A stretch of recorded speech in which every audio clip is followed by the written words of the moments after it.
For crypto, the global regulatory Olympics has already begun. Regions around the world are competing to become crypto hubs, former NYDFS executive Mathew Homer writes. This summer, athletes from around the world will meet in Paris for the Olympic Games. One competition is the pentathlon, in which athletes compete in 4 distinct contests: swimming, fencing, riding and running and shooting. It's a test of strength, agility and speed. Mathew Homer is a VC investor and advisor to founders in the crypto space. He was formerly the first ever executive deputy superintendent for research and innovation at the New York State Department of Financial Services. Among financial jurisdictions, there's a similar sort of multidisciplinary competition already underway. In this race, however, jurisdictions are competing for the prize of becoming capital to the next generation of financial services, tokenized finance operating in open and decentralized systems. Like the pentathlon, the winners will demonstrate an ideal blend of strength, agility, and speed. Contestants include established financial hubs like London, New York, and Hong Kong, which dominated the pre-digital era.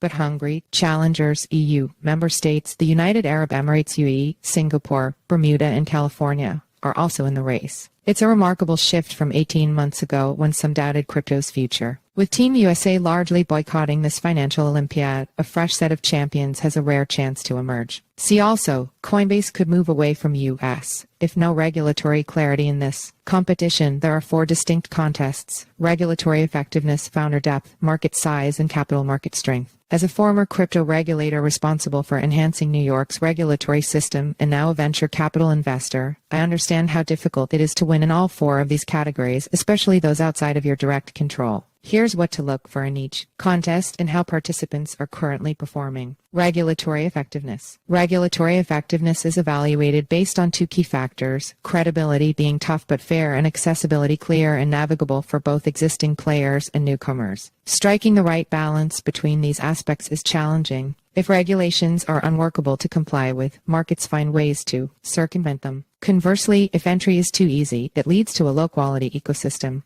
An effective regulator sets high standards but collaborates with regulated entities to help them meet those standards. Transparency and accountability are crucial. 2 regulators leading the way in this area are Dubai's Virtual Asset Regulatory Authority VARA and the Bermuda Monetary Authority BMA. VARA, in its 2-year existence, has already granted 17 licenses and taken at least a similar number of enforcement actions, a remarkable achievement for a new entity. Pool of founders. The second contest evaluates a jurisdiction's ability to cultivate or attract a robust pool of high-quality founders. Unlike regulatory effectiveness, which can be swiftly influenced by government actions, becoming a magnet for founder talent occurs over generations and involves factors beyond direct government control. The factors that contribute to founder talent have been extensively studied and include existing entrepreneurial networks, cultural practices, quality of life, and access to customers, partners, and resources. While California, New York, and London maintain clear leadership in these rankings, places like Dubai and Singapore are emerging as clear scale-up destinations. These cities attract more mature companies and founders who may have started elsewhere but find these locations better suited for the growth phase for their companies. As these companies relocate, they will eventually foster a new generation of early-stage founders within those regions as their employees and networks go on to establish their own ventures. Market size. Market size is the third contest in this competition. Even if your regulatory environment is flawless, it won't attract future financial giants unless there's a substantial customer base to serve your jurisdiction.